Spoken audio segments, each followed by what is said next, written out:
Bienvenue à tous. Cette vidéo, proposée par Lefebvre Dalloz, est consacrée à la question des influenceurs en santé. Une loi est parue en juin 2023 pour encadrer l'influence commerciale et lutter contre les dérives des influenceurs sur les réseaux sociaux. L'objectif ? Réguler l'activité des 150 000 influenceurs français. Avec nous pour parler des effets de cette loi sur les influenceurs en santé, Maître Morgane Moret, avocate en charge des questions santé au sein du cabinet LPA-CGR, et le docteur Sophie Zaimi, radiologue et influenceuse, connue sous le nom de The French Radiologist. Bonjour Morgane. Bonjour Oriane. Bonjour Sophie. Bonjour Oriane. Un influenceur peut aussi être un professionnel de santé, comme vous Sophie. Qu'est-ce qui vous a poussé à être influenceuse ?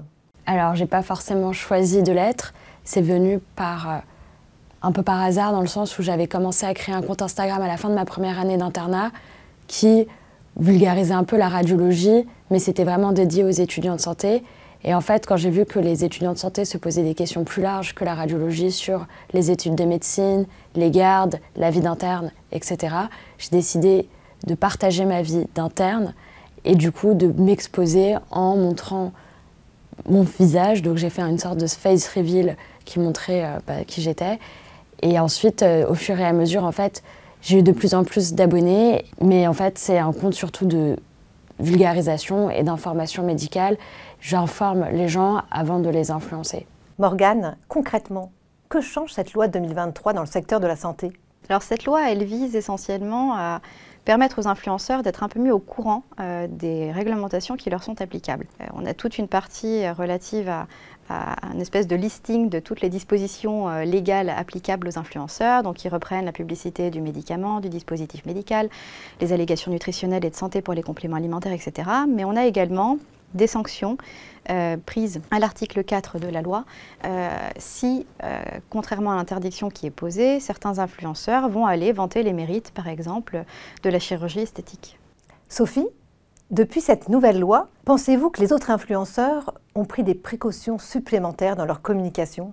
Je le souhaite en tout cas. C'est vrai que c'est assez déroutant pour nous, médecins, d'avoir un cadre légal et un cadre déontologique qui est assez fermé, dans le sens où on ne peut pas parler de tout et n'importe quoi. D'autant plus parce qu'on a ce titre de docteur ou qu'on est médecin.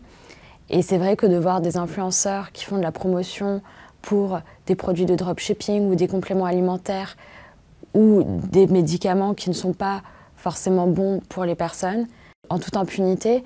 Et je pense que d'avoir un cadre légal, justement, ça permet de contrôler cette information-là et de lutter un peu contre les fake made ou contre les dérives frauduleuses qui pourraient exister sur les réseaux sociaux.